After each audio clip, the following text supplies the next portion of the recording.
পুঁথিগত বিদ্যার লেখাপড়া শেখার পরে যদি মানুষের মতো মানুষ হতো, তাহলে আজকে সারা পৃথিবীর চোখের সামনে ইসরায়েল গাজার বাচ্চা বাচ্চা শিশুগুলিকে গুলি করে হত্যা করতো না, মারতো না তাদেরকে। ওরা তো বিদ্যার ওয়েস্টার্ন কান্ট্রি, ওরা তো লেখাপড়া জানে, ওরা মারছে কেন? এই বিদ্যা ওরা কোথায় লাগাচ্ছে? সারা পৃথিবীতে যদি এক বছরের জন্য এই অস্ত্র কোম্পানিগুলি এক বছরের জন্য যদি অস্ত্র উৎপাদন বন্ধ করে, পৃথিবীর কোনো মানুষ একদিনের জন্য না খেয়ে থাকবে না আগামী 10 বছর 50 বছর। কিন্তু ওরা অস্ত্র উৎপাদন করবে কেন? ওরা মানুষ মারতে চায়, ওরা বৈজ্ঞানিক, ওরা সায়েন্টিস্ট। এখন আপনার মধ্যে আমি কাকে দেখব? আপনি ডিসিশন দেন। আমি কি ওই মানুষ মারার বৈজ্ঞানিক দেখব, না একটা দেশকে স্বাধীন করার জন্য জীবন যৌবনের 24 বছর কারাগারে আটকে দেওয়া, নিজের জীবন বিলিয়ে দেওয়া, পৃথিবীর কাছে মাথা নত না করা বঙ্গবন্ধু শেখ মুজিবুর রহমানকে দেখব? ডিসিশন ইজ ইয়োর্স, আপনাকে দেখতে হবে। আজকে আমার বাবাও নেই, মাও নেই, যাদের আছে তাদের কাছে আমার অনুরোধ, আমি তোমাদের কাছে কিচ্ছু চাই না। তুমি আমাকে পছন্দ করো না, আমার বিপক্ষে থাকো, বাট নিজের মা বাবাকে শান্তি দাও প্লিজ।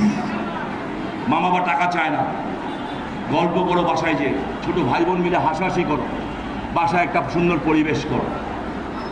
তুমি গেলে যাতে বাসায় মনে হয় ঈদের আনন্দ আসছে। ছেলে হও আর মেয়ে হও, কম খাও কম পড়ো, হাসো। পৃথিবীতে অনেক ছোট, জীবনটা ছোট, বড় না কিন্তু। আরেকটা অনুরোধ থাকবে, বাসার থেকে যখন বের হও, আমার ছেলেকেও আমি এটা বলি।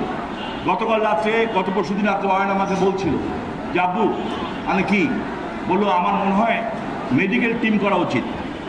মানে কেন? বলো গরিব মানুষগুলি চিকিৎসা পায় না। আনলাম যে কেন করতে চাও? রাজনীতির জন্য? বলো না। আমি কেন? বলো আল্লাহকে খুশি করার জন্য। আনলাম ডু ইট, করো।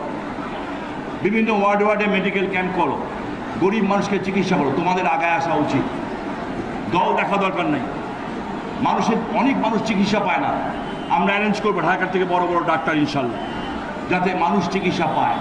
গরিব ছাত্র লেখাপড়া করতে পারে না, তাকে আমরা সাহায্য করতে চাই। কারণ আমি নিজেও 900 টাকার জন্য পরীক্ষা ফর্ম ফিল আপ করতে পারিনি। আমি জানি গরিব হওয়ার কত কষ্টে।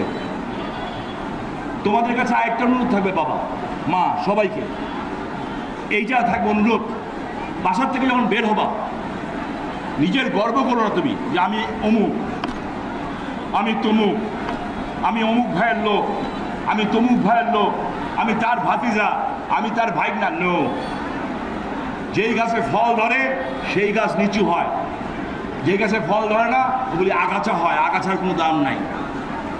মাথা নিচুর দিকে রাখো। ঘর থেকে বের হওয়ার আগে একটা প্র্যাকটিস করো যে আজকের থেকে শুরু করলাম সালাম দেওয়া, আদাব দেওয়া। যাকে দেখবা তোমার চেয়ে বয়সে বলো আসসালামু আলাইকুম।